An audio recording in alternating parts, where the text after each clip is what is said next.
Shabbat Shalom, everybody. It's Rebecca Levis here, and we are about to jump into our last book of the Torah cycle, the book of Deuteronomy, or in Hebrew, it's called Devarim. So before we start, for those of you who haven't joined us before, I wanted to show you the book that we use, and it's called A Year Through the Torah for Christians.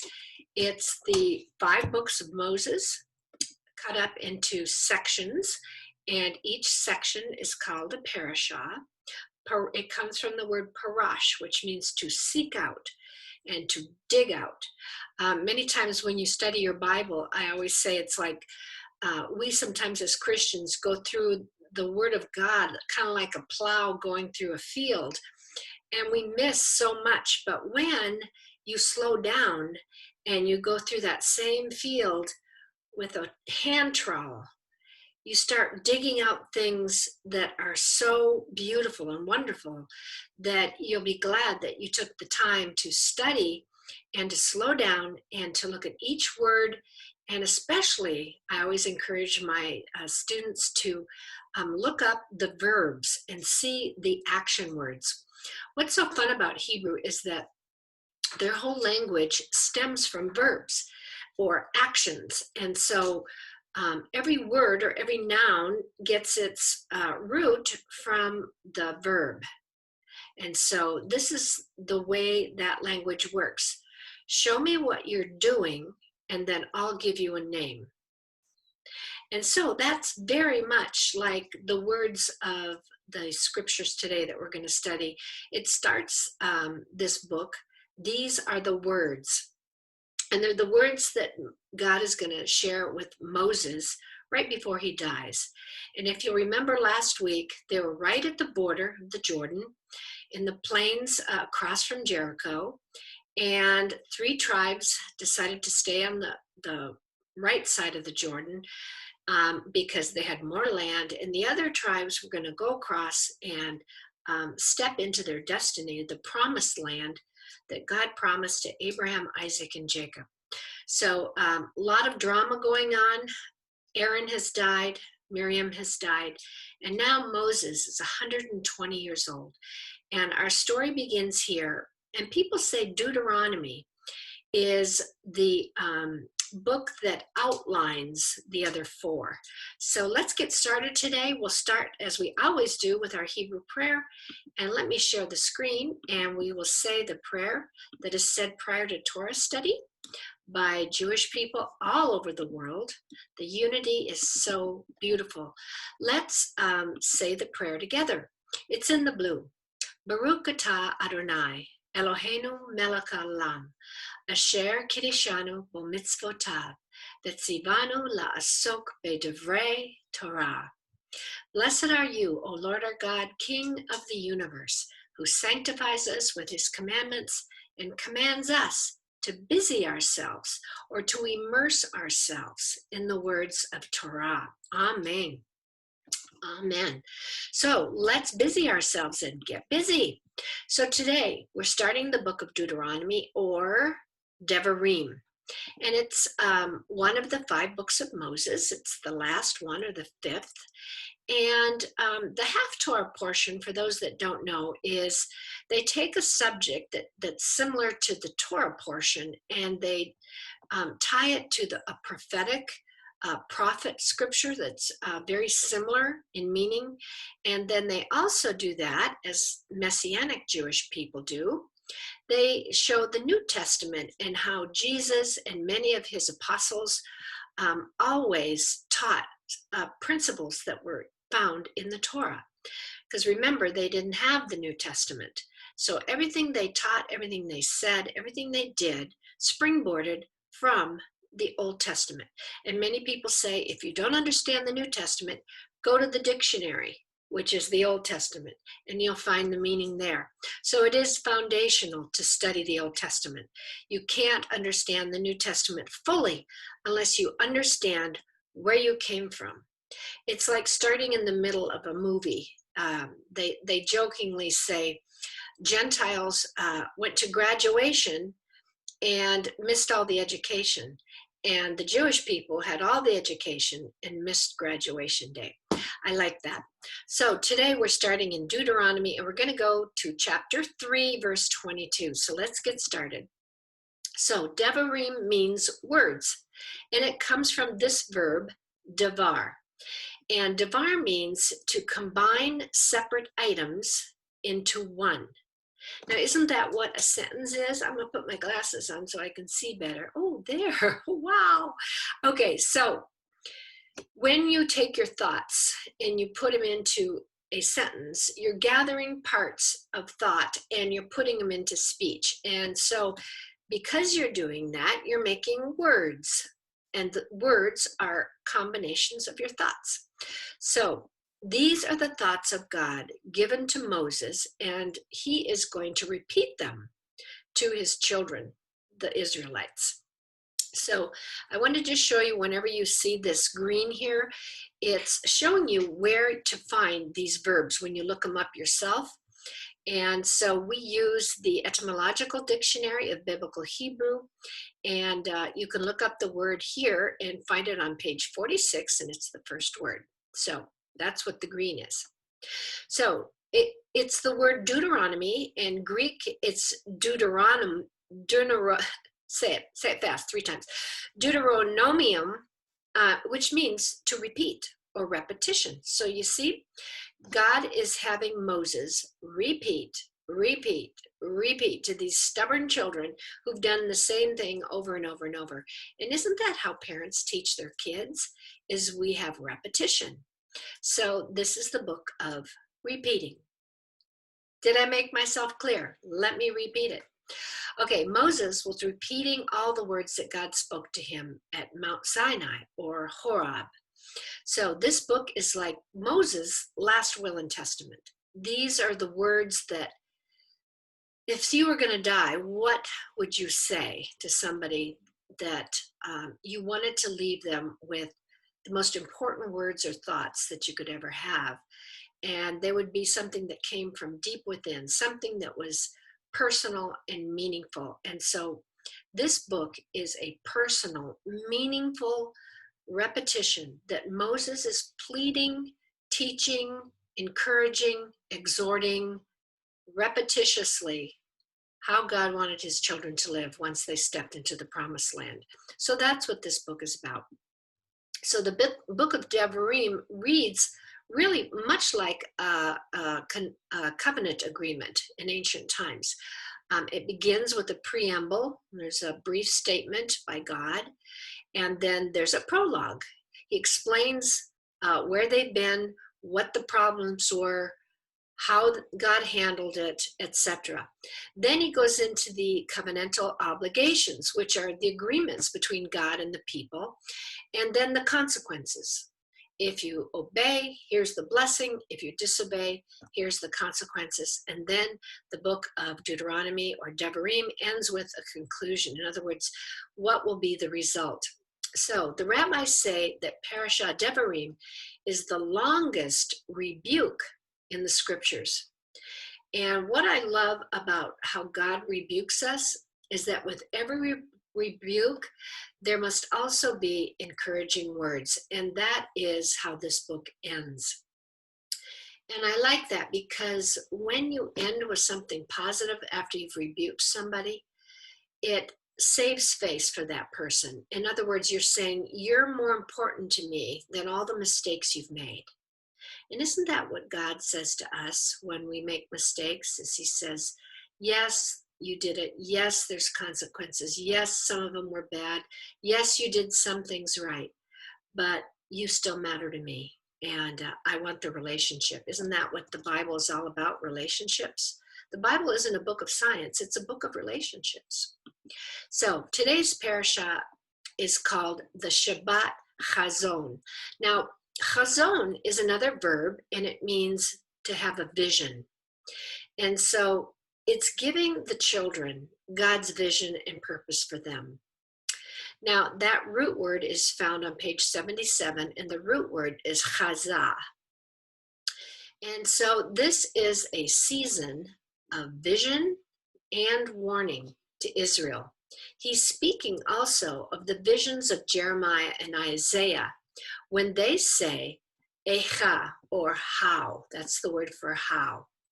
So if you look at these two books, Jeremiah and Isaiah, they're prophets saying, how could this have happened? After all that I've taught you, after all that's been said and done, how did this happen? So they say this particular Shabbat, this study is one of vision for your life and warning. So remember that by the time we get to the end, I think God has something personal for each person listening to this. So this is a time of the year in the Torah cycle when all Jews reflect on the fallen state of the Jewish people. They're still in the spiritual and physical galut, and galut means exile. So sometimes they call this Shabbat Black Sabbath for that reason. And they call it one of Israel's darkest days because they're looking back at their mistakes and they're grieving and they're repenting, but God leaves them with a vision and God leaves them with encouraging words. So I hope that I can do the same in this teaching today. And I hope you take away something personal today from this. So Isaiah and Jeremiah prophesied about Israel rejecting the words of Moses. Now, here's what the questions that they asked. How could Israel reject God's words? How could they not fight for Jerusalem during Isaiah's time? And how could they allow the enemy to get the upper hand and steal all the things in the temple when they destroyed the temple? So Isaiah and Jeremiah are reflecting back on times when the Jews allowed things to happen because of their lack of spiritual obedience. And so Aicha first was used in Genesis when Adam was hiding from God, just like the prophets asked God then, how are you in the shape you're in? How did you get here? Wow, that's sobering for many people listening. You look back on your life and you think, how did I get here? You know, look back and see the mistakes. Look back and see what might have been, could have been, should have been. But then look forward and say, what kind of encouragement can I get today from this teaching? So that's the question I want you to ask as I begin this teaching is, where am I and where do I want to go? Forget the past. Where am I right now? And where do you want to go? So this first appears in Genesis when they were hiding and God said, where are you? See, they were supposed to be walking with God, abiding with God, and they were hiding from God. And so it's first used there. So many times when we make mistakes and we make wrong choices, it's because we're hiding and we want our own way. And then you look back and say, how did I get here? What happened? So this is the story of Deuteronomy today, is looking back, seeing our mistakes, and then looking forward and saying that God is still with us, he still loves us, and he still has a promise. So Moses begins his speech to Israel like this. It's kind of like a family powwow. He begins mentioning the different places that they had been encamped in the wilderness. This was an indirect way of reminding them of their past behavior and their lack of trust. That word is emunah in Hebrew. So they weren't willing to trust God. And, you know, I experienced that this weekend. We went up on our 43rd anniversary to Washington State, and we were trusting our GPS.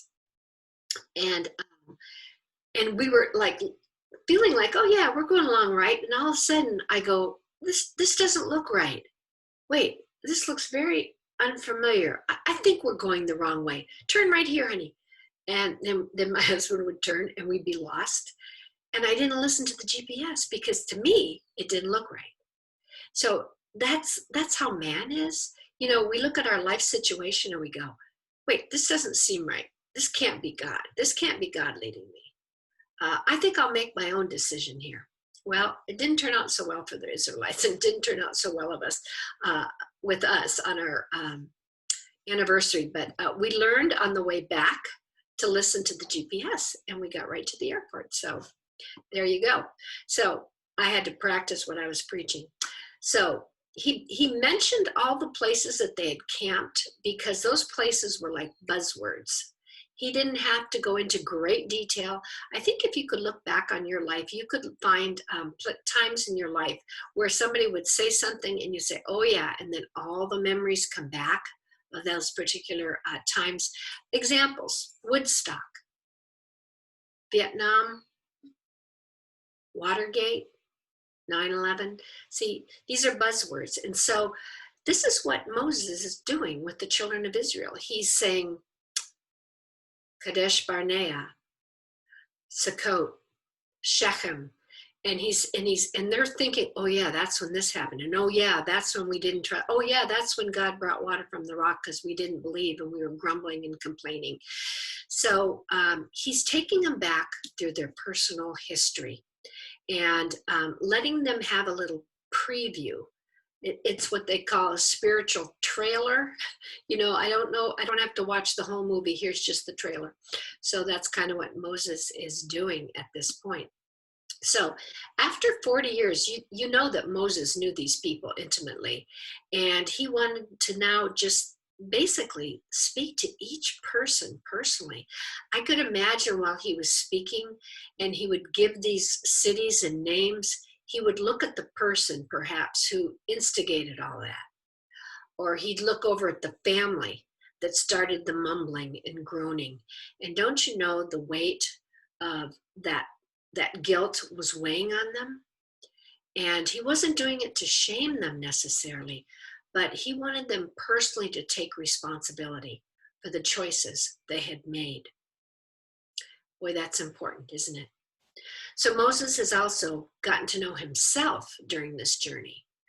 He realized that really he was no better at times, and he had problems with anger, and he had problems with doubt, and he grumbled and complained. Remember when he said, God, these people, why did you give me these people? They're just grumblers and complainers, and I'd rather be dead than be with these people. Boy, have you ever said that about your life? Why am I here in this marriage, or why am I here with this job? And yet you look back and you can see God's fingerprints all over your life. I don't know if you feel that, but I sure do. So anyway, it was their wilderness journey that he was reminding them on. See, at this time, Moses had learned to be humble. We start out in our life in our early 20s and 30s pretty cocky and, self-secure and, just grabbing the world by the neck and saying, yeah, I'm going to conquer it. And then we make all these mistakes and we tumble down the mountain and we're down at the bottom, broken and bruised and bleeding and crying. And that humbles us. So you have to look at your life and all the mistakes that you've made and realize that God wants to humble us, and he's certainly humbled the Jewish people at this point after 39 years of wandering. He's become soft-hearted, and so have they. And they become more obedient and humble, and that's what trials do for us. So despite, though, his best intentions, he also has multiple times succumbed to things that are fleshly, like distractions and challenges and pride and feeling overwhelmed, just like everybody in the camp. So this journey called life is a growing experience. So Moses reminded them that the journey required continual forward movement. It wasn't a time to sit around and feel sorry for yourself and have a pity party. He says at the beginning of this book, we have camped here long enough. How about you?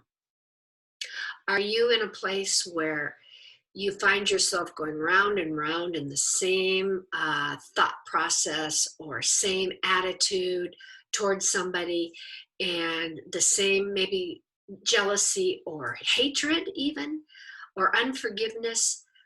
God is saying, you've camped here long enough. It's time to move forward. Wilderness wandering for these people have ended, and God now wants to bring them to a place called home. Home is where the heart is, Well, where is their heart? That's the question. I'm about to take you home. It's going to be your home, but let's look at your heart. So it's time to grow up spiritually. And God is calling them higher spiritually. And he's saying that I'm not going to carry you like a baby anymore. He's saying it's time for you to stand on your own 2 feet. And it's interesting that the promised land is partly where they give God the name Yahovah Nasi or Nisi. And Nasa means to carry or to lift up. It's also when a groom carries the bridegroom into her new home, he lifts her up and carries her away. This is the same thing. God, as a groom, has picked up his bride, carried her across the threshold of the Jordan, and set her down in her new home. It was a place where God wanted her to thrive and be thankful and be content and be cooperative and help and be united with him. And so it's almost like this is her new home, and he wants her to be satisfied and appreciated. And so we get the word, the Lord is my banner, from the same word. Nasas means a banner, or to raise a signal, or to raise a standard. And so think about this book crossing into the promised land as a new standard for you and for Israel. So if God convicts you of anything at the end of this teaching today, he's saying it's time to move on. It's time for you to grow up. It's time for you to mature. It's time for you to raise a new banner, perhaps a banner of forgiveness, a banner of love, a banner of commitment. I don't know what it is, but I hope that God speaks to you as we move on through this. I know he did for me when I was studying this. So let's review Moses' words to Israel in Deuteronomy 1:29 through 32. Let's read this. I said to you, don't dread, neither be afraid of them. Who's them? Them are the people that they're going to come in contact with in this new promised land.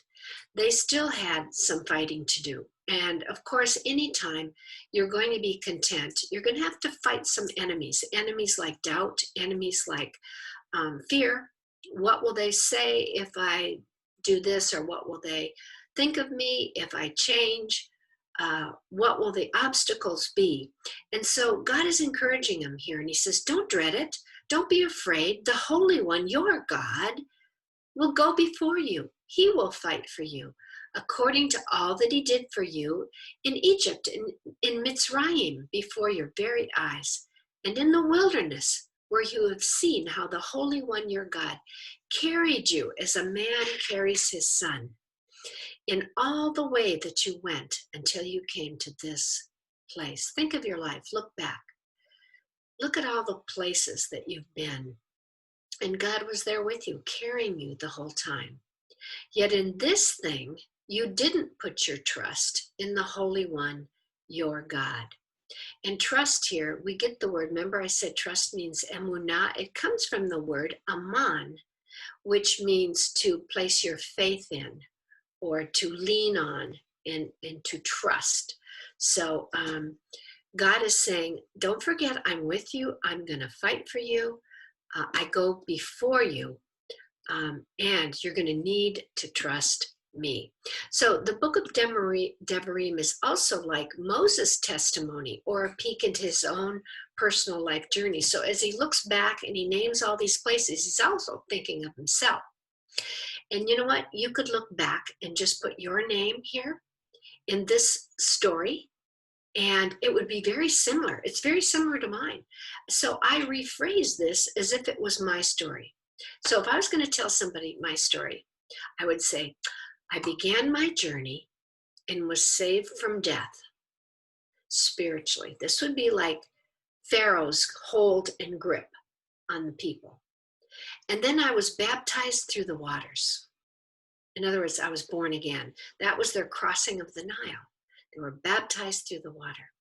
And I was given grace So I was given grace. They were given all this stuff from Egypt to take with them. They came out with abundance of cattle and treasures and linens and gold and silver. And that's like God giving us gifts and God giving us strength and power to walk our life out.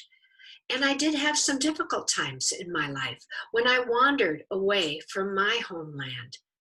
And this is when Moses, a member, killed a man and he ran away for a while and he hid. I've had those times in my life where I've made mistakes and I'm not that close to God and I hide from him because I'm stubborn or I want my own way. And there was emotional upheaval during that time and many challenges, just like the children of Israel. And then God showed me miracles and he convinced me that he was with me. And I became more intimate with him. This is the people now at Sinai, where God gives them his wedding vows and his promises. And it was their spiritual journey to mature them in their 39 years until right now at the 40th year. So I could see my own spiritual maturity during that time of wandering and making mistakes. And then I began to mature and I began to mentor others and teach. And this is exactly what Moses did. He was mentoring and teaching Joshua and Caleb because they were going to be the ones that led them in. Moses wasn't going to go in. So then I finally crossed my finish line. He was able to see Canaan from the mountaintop. And then God gathered me to my people. And this is our life. It starts with bondage, mistakes, wandering, maturity, blessings. Then we pass the blessings and what we've learned onto others and mentor them so they don't make the same stupid mistakes we made. And then God closes the book on our life. And we live with him eternally. That's the beauty. And we live with him in our forever home as the bridegroom comes back, takes his bride, and it says, we'll be raptured and taken away, and we will live with him forever. And so that's the promise, and that's been the story of the Israelites. So he reviews his journey, and it was actually similar also to Abraham's call. Remember, he says, go to a land that I'll show you. You don't know where you're going, but go to Pharaoh. I'll be with you. And he goes, go to who? Go where? What? I don't know. Where's God calling you to go? Wherever it is, if you feel it's God calling, then realize that he's going to go before you. He's going to fight your enemies. And he's going to be there to mature you so that then you can then help others. So Moses witnessed the death, remember, of his sister and his brother, and also his nephews. Nadav and Abihu, Korach's sons. And then he also witnessed, if you remember, 600,000 men of that first generation have all now died, returned back to the dust.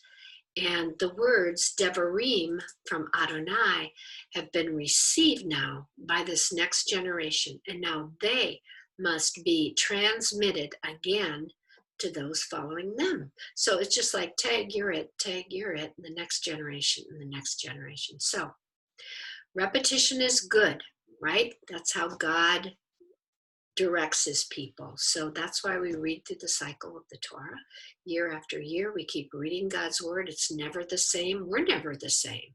And we're never in the same place, physically, spiritually, emotionally, and mentally. So God's word is always so pertinent. He's so intimate and he loves to continue to speak to his kids. So get up early if you have to, just to have that time with him and read his word, because he will speak to you. So notice that after 40 years, not one of the people that were going to stone Caleb and Joshua, remember, they were positive and they had truth and they had encouragement. They were listening to God's word, but they wanted to stone him. So it's beautiful that God is full circle now and letting the ones they wanted to stone back there, they're all dead now. And now Joshua and Caleb would be honored by being the ones that would lead them in, giants or no giants. They weren't afraid. So when God is about to take you somewhere new, there's going to be giants, but don't be afraid because God is going before you. And so they say, we can do this. This is the land that's supposed to be beautiful. Now let's trust God and have that emunah, or faith. So Moses asked God to multiply them 1,000-fold as the stars of the sky and bless them as they go in and possess the land. And Israel is about to get carried over her threshold. If we were to review Israel's history with God as bride and groom, it has been what I would call a rocky marriage. I don't know. Can you relate to that? Marriage is not easy. It's rocky, and it rocks your world some days, doesn't it?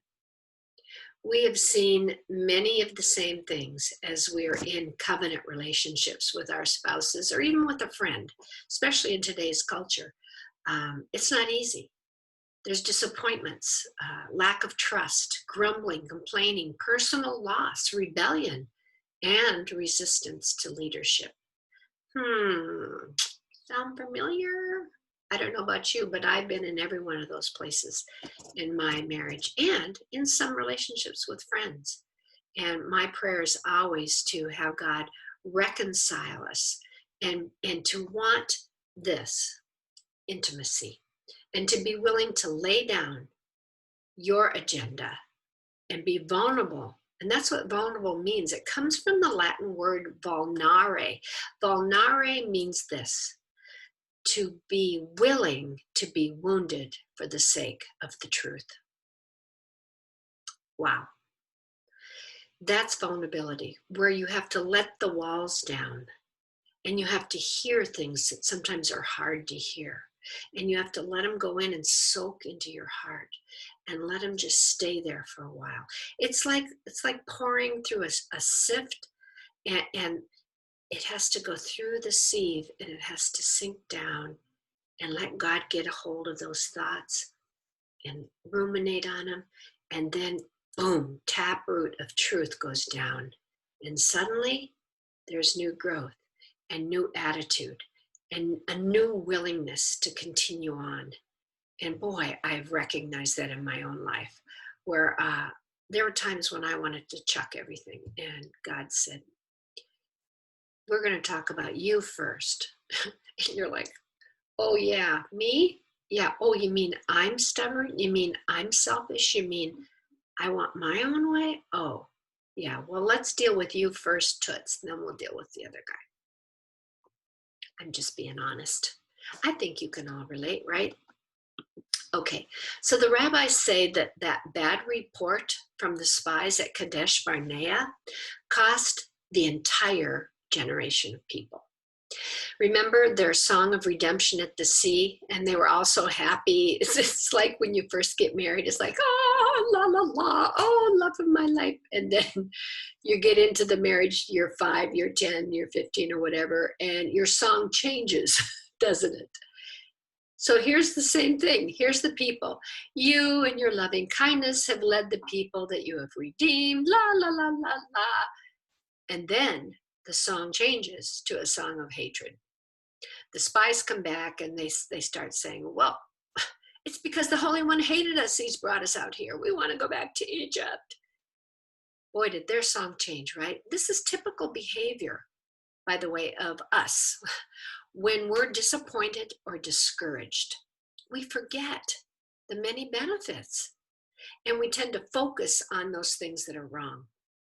And I know I've done this a lot, and I've had to learn, oh Lord, help me to readjust my thinking, and let me see my life through your eyes. And you tell me who I am, and you tell me what needs to change, and you tell me how I can make this right.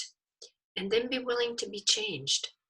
So listen to Psalm 103, 2-4. Praise the Lord, O my soul, and forget not all his benefits, who forgives all your sins and heals all your diseases, who redeems your life from the pit and crowns you with love and compassion. And so I don't know. This is a good psalm to memorize, isn't it? Psalm 103, 2 through 4. To remind yourself to not forget all the benefits in the midst of your trials and your tribulations. The rabbis say hatred, isn't this interesting, starts with self-interest, or what they call senat chinam, and they call it baseless hatred. However, in Hebrew, it literally means a rejection of grace, and it's God's grace. So when we have sinat chinam, or baseless hatred, in other words, we hate somebody for no good reason, we don't get our own way, that's called baseless hatred, and it starts with self-interest. Here's the hate cycle.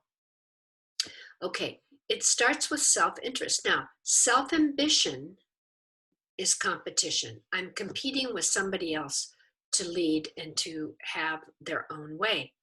And because of that, there's conflict and division. Then there's name calling and labeling. What an idiot. That guy's a jerk. Or my husband's a jerk. Or my boss is a jerk. And then there's physical and emotional separation.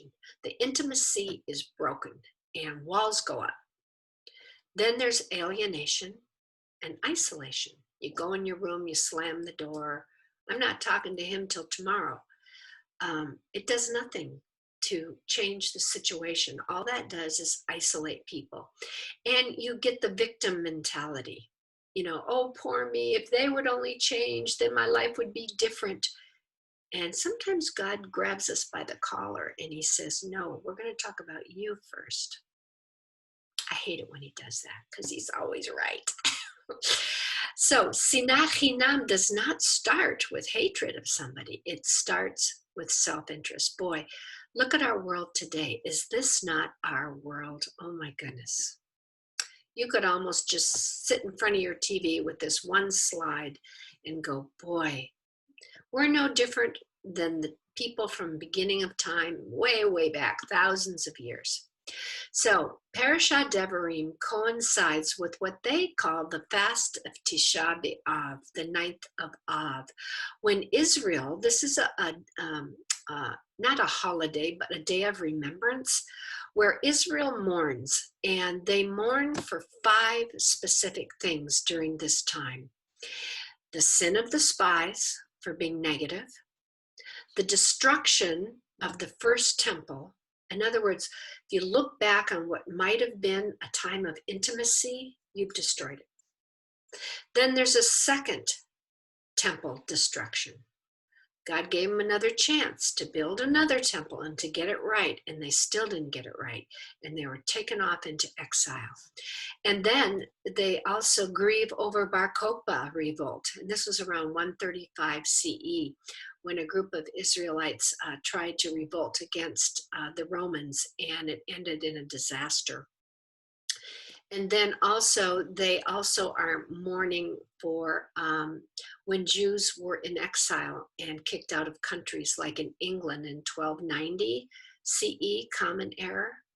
And then from France in the 1300s and Spain in 1492. Now, this is when Columbus left Spain. And by the way, did you know that there's many who believe Columbus was Jewish? And he left to escape Spain, and Queen Isabella let him go on the Nina, the Pinta, and the Santa Maria. They actually had found in one of the ships a Hebrew prayer from Kolam, or his Greek name, Columbus, but his original name was Kolam. And they found the prayer, Baruch atah Adonai Eloheinu melech haolam, in the log on Columbus's ship. You don't read that in the history books in America. This is Jewish history. So today they also mourn for the losses during the Inquisitions and the Crusades and the pogroms. Pogroms mean to annihilate, when they just annihilated Jews for no reason. Of course, that would include the Holocaust. So this is a time of mourning for Jewish people. There's a midrash from the oral law, the Talmud, And here's what they describe. Every year, why Moses was in this time of trials because of their disobedience and wandering for 40 years on this exact day where they were mourning.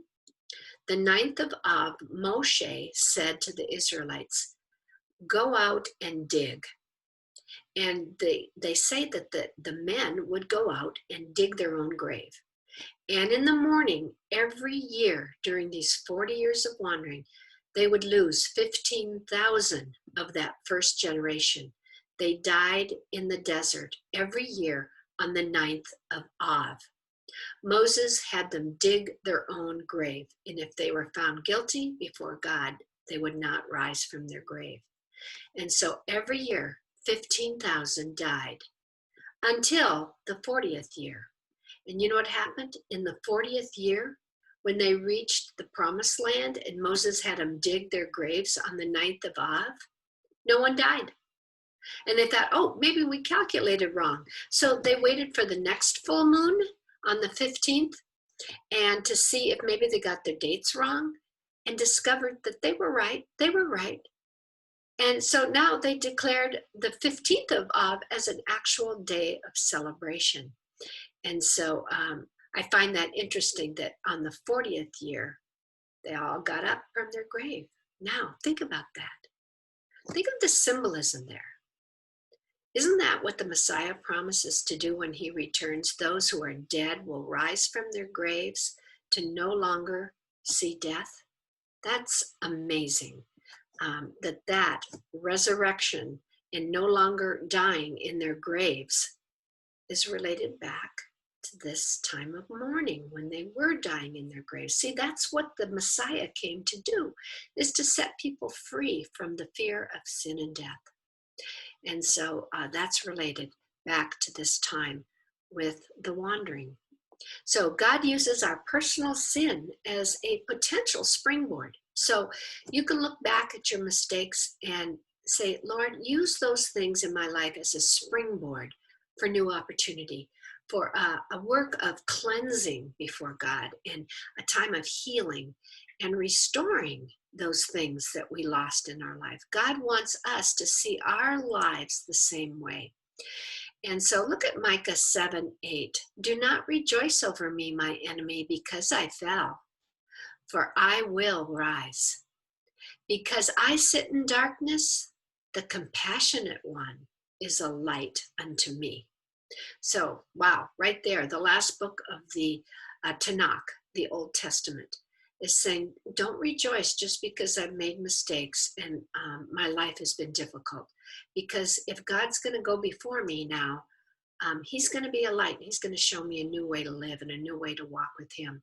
So we can claim that Romans 8:28, all things do work together for our good, for those who love him and are called according to his purpose. See, even our mistakes have a purpose. And if we'll just turn and say, Lord, use this in my life to correct me, to rebuke me, to teach me and train me to walk with you in a new kind of faith. You know, learning about our history as a church and the persecution of God's people is important. And I want to recommend these 3 books. If you've never read them, Christianity is Jewish by Edith Schaeffer, so good for you to realize whose shoulders we stand on as Christians. We stand on the shoulders of the Jewish people. We're grafted into their tree. We're the wild branch. And the natural branches were broken off, and we've been grafted in and given the same faith as Abraham. And now we too share in the nourishing sap, that taproot of faith. And that one day when the Lord, in the last days, he's going to take those branches that were broken off and he's going to graft them back in. Now, if he can graft the wild branches in, how much more beneficial will it be when the Jewish people return to their tree in faith? And that is how I see our church now, the Gentiles, going back and ministering to the Jewish people and telling them about their Messiah. And I believe we're in that time, these last days, when we are very, very instrumental and now sharing the Messiah and learning whose shoulders we stand on. And that's been my call for the last 11 years, to be a spark. That's where Sparky came from, is God said to me, Rebecca, you're going to be a spark. And just be faithful to be a spark and go, psst, okay, and catch them on fire and let them have the vision and let them walk in faith. And so, especially during this time when there's a lot of anti-Semitism growing again, and the lie of replacement theology, we've replaced the Jewish people. I understand where they get that philosophy, like they dropped the ball, so now we pick it up, but really it's cyclical. He's not leaving them behind and now we're leading. He's saying, no, go back and get your brother and bring him along. We're not replacing them. We're going back as typical in every cycle and starting over with them hand in hand. We're not replacing them. So these books are important to read, and I suggest that you order them and start, I would suggest, with Christianity is Jewish, then this one, and then this one. So Moses has only a short time left, and this isn't a time to point fingers and a time to accuse, but it's a time to now be serious and be sober. And so as you look back on your life today, it's a time of a sobering time to look back and say, okay, how many years do I have left? And God, use these years, these last years, where I can walk in victory instead of mistakes. And so I don't call this time in my life, oh, this is my bucket list to fulfill all of the things I want. But I see this as a time to fulfill God's bucket list. Lord, what's your bucket list for me? How about that? Okay. And first, I need to be healed. I need to be whole. I need to be willing to cooperate with him and to walk with him. So Moses wants to finish strong, and he doesn't have time to be angry or to have regret. He's now humble, and has compassion for those around him that have been mistaken and who've had no faith. And so we need to have that same attitude at these important times in our life where we look back and we say, Lord, forgive us, help us to walk soberly and sincerely in these last days. And how can I be instruments of peace towards my brother, towards my neighbor? So notice that Moses used the pronoun you in this final disclosure. When you've read through this, you'll see it. He's talking to everybody, but wait, wasn't he speaking to the children of the ones who had sinned? Yes, he's speaking to the generations that were there now, but also he's still speaking to generations later, to you, to me. Isn't that beautiful? Yes, he was speaking to you, plural, but he's also speaking to us, plural. So in regards to destiny, it all comes back to who are you fixing your eyes on? Who are you talking about? Who do you fear? And finally, who do you trust? So that is a beautiful way to think about this. It's time, though, he's saying, to talk about who you're going to meet when you get into this new land. And they were going to be their new neighbors. Now, they had some good ones and they had some bad ones. But God tells them there's certain ones that you're not to fight with. And this was family. And this was Esau's people, Moabs and the Ammonites. These were Lot's people. He said, you're not to fight them, they're family. God gave them their own land also. So he's reminding them that God has love and mercy for all family members. Now think about it. We're all family members if we're citizens of the United States. So why are you fighting your family? You see, the division that's being caused right now is bad. It's family feud. And God is telling the people when they're going into their promised land, don't fight your family. You know, you're going to need these people. They're family. Look at Proverbs 16:7. When a man's ways please the Holy One, he makes even his enemies to be at peace with him. And so whether they're neighbors or enemies, treat them well. And remember that for every hostile person, if in your life right now, there's also going to be in your future a Rahab, a Caleb, a Ruth, someone who's going to come alongside and be faithful and continue on that same cycle of faith. And so, yes, you're going to come across people who are against you. And yes, you're also going to have people in your life that encourage you, that pray for you, and say, come on, you can do this. And I thank God for those people in my life. I call them aid stations along my way in my spiritual journey. I hope you've had some.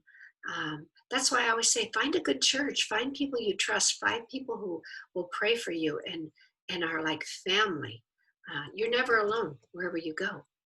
So there were 3 nations that were going to be people that they were going to encounter. And he said, don't fight these people. I'm going to bring you here across the Jordan. And anyone in this land who wants to thwart the things of God, these are also going to be people who I'm going to go before you and I'm going to show you how to fight. So once you're in God's kingdom, the promised land, there's a way to fight. Sometimes it's with words, sometimes it's with weapons. Now, that gets into the whole study of fighting and warring. Sometimes war is necessary, and sometimes God asks the people to war. And it's when you're warring for righteous things that that God approves of. And in our culture, things are different today. We have laws, we have order, we have ways of handling the things we do wrong. And we vote on those things. So that's called law and order. And that's what God is all about. So yeah, it's like Solomon said, there's a time for everything under heaven, a time to war, a time for peace, and a time to love and a time to hate, and a time to get close and a time to separate. So God's original promise to Abraham was here. Look on the right. He promised him all this land, but today the reality is just this little sliver. See, the sliver is right here. I kind of tried to outline it for you, but this was God's plan for the people.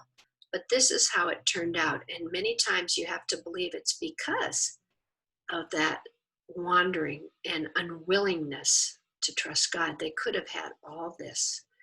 And perhaps this will be a future time when God will expand their territory. And then in the end days, it says all nations will come to this little place called Jerusalem, right in here. So that's possibly for a future time, right? So Rabbi Shaul, or Paul, taught about peace with others also. Look at Romans 12. We're going to now swing into the New Testament. Bless those who persecute you. Bless and don't curse. Rejoice with those who rejoice. Weep with those who weep.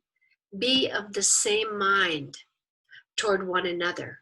Do not set your mind on high things or your own way, but associate with who? The prideful? No, the humble. Do not be wise in your own opinion. Do not repay evil for evil. Have regard for good things in the sight of all men. In other words, say good things, bless people. Don't post negative things. Don't slam people. Don't do name calling. That's not biblical. And that's not what the Bible says. Read Romans 12 right here, 14 through 18. Do not repay evil for evil or insult for insult. If possible, and as much as it depends on you, live peacefully with all men. And wow, that's good. Rabbi Paul knew what he was talking about. So let's remember God's word to Abraham in the very first encounter. He says, through you shall all the people of the earth be blessed. And I'm talking to you, my friends, and I'm talking to myself. It's through you, through me, that all people on earth need to be blessed, not cursed. That includes your Jewish friends, your Muslim friends, Hindus, Buddhists, atheists, and anarchists. That means everyone. Those people who sometimes we feel are our enemies, God says, love them. Love them till they ask you why. and then tell them about Jesus and how only He can transform a heart from that selfish little person who's made lots of mistakes to a person who now has purpose, who speaks with truth and authority of God, and loves people, loves them, not hate. Hate is not of God. We can hate evil things, we can hate ideas, but not people. So look at the New Testament, Acts 9. You can find it if you want to read this on your own, the first verse through the 21st. That's a mistake. I'll just delete that. Okay, so once again, Rabbi Shaul, Paul, was persecuting Christians who called themselves the Way. And notice that they weren't called the Derek, they were called the Way. And they were Nazarenes. They were not called that, though. They could have been called that since Jesus was a Nazarene, but he didn't call them that. He called them the Way. And this name, the Way, is similar to the Torah's way to walk. And it's the word halach. Halach means to walk out what you believe. So Acts 9 is saying to walk out your life and walk it out according to what the Torah says. See, Paul was a rabbi, and he knew how he was supposed to walk, the halakha, the life of truth.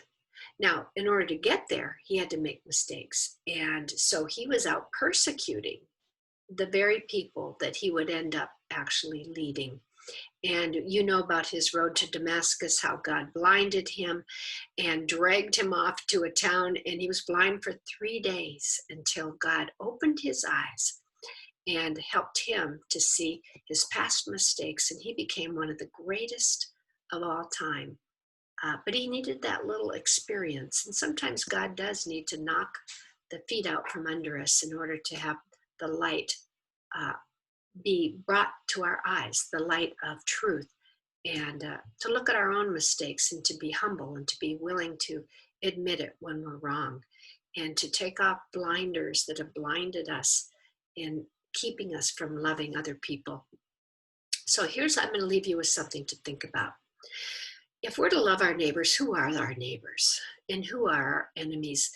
Who have we labeled unfairly? What is God asking us to do in these current days to love thy neighbor as thyself? You know, at the end of your journey, what will others say about us? Will they say, wow, they impacted my life, they changed my life? Or will they say, how in the world did they let that happen? I hope you'll err on the side of faith. I hope you lean there and say, okay, yeah, I can look back and see all my mistakes, but I hope your last words to someone that you care about will be positive words, not words of regret and remorse, but words that come from a repentant heart, a humble heart, and one that says, I was wrong, forgive me. I want to live my life with love and loyalty, and I want to be faithful all the way to the end. Isn't it interesting that if you look at the phases of a moon, it's really like our life, and that we're only given so long in our cycle, just like the moon comes out of darkness and it's full and then it wanes and waxes, and it goes through that same cycle. That's what Jesus calls being born again. It's the cycle of a moon. That's where they get that term. Rosh Chodesh means the new, redeemed, or renewed moon. So look, if you're born down here, you come out of darkness in the womb and you begin waxing, and that's the first crescent moon, and God calls that being born again. See, the moon has no light of its own. Only when it's in the right relationship with the sun that it begins to absorb the light of the sun, S-O-N. And Jesus said, you must be born again. That's in John 3. Read it yourself. And so then from birth to about 25, we have half of our life over. And this is our years where many of us are real cocky and we're full of our own light. And then at about 50 years, we look back, and the year of Jubilees, our 50th year in the Bible, and we look back and we see our mistakes, and then we look forward and we realize our mistakes and we become more humble. And so all that brightness and self stuff begins to fade away and we become more humble. And it's like the moon, it begins waning. And then we get older and more wiser. And now we're not so full of ourselves. And then we wane and we die. And so we only have a certain amount of time here on this earth. So I pray that maybe you're here right now. Maybe you're here. I don't know. Maybe you're somewhere in here. But remember that God wants us to go through the cycle of our life like the moon, not full of ourselves, but full of Him, full of His light. And as we have less and less of us and more of Him, then we can love and be great lovers of others. So I'm going to end now. I'm going to stop sharing the screen, and I'm going to come back, and I'm going to wish you a wonderful weekend and Sabbath. And if I spoke to you in any way today, I pray that you would use this time to maybe contemplate relationships that have been difficult in your life. Maybe God wants you to pick up the phone and call someone and apologize. Maybe He wants you to write them a letter. Maybe He wants reconciliation, but it would take some humility. It would take some forgiveness.